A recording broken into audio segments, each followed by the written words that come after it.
For example, this page. Let's create a template from that. We go into our hub. There is the specific page I told you. And now let's create a full page template.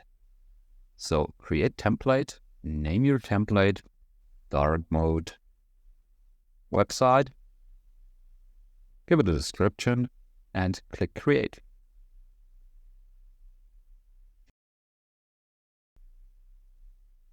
So next step is create a new website, new project,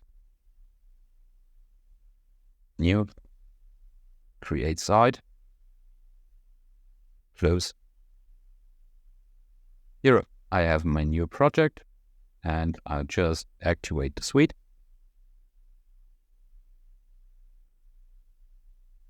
Then I go down and install a template. Custom template, there is my saved preset of the website. Click install, save now. And there we have our new project.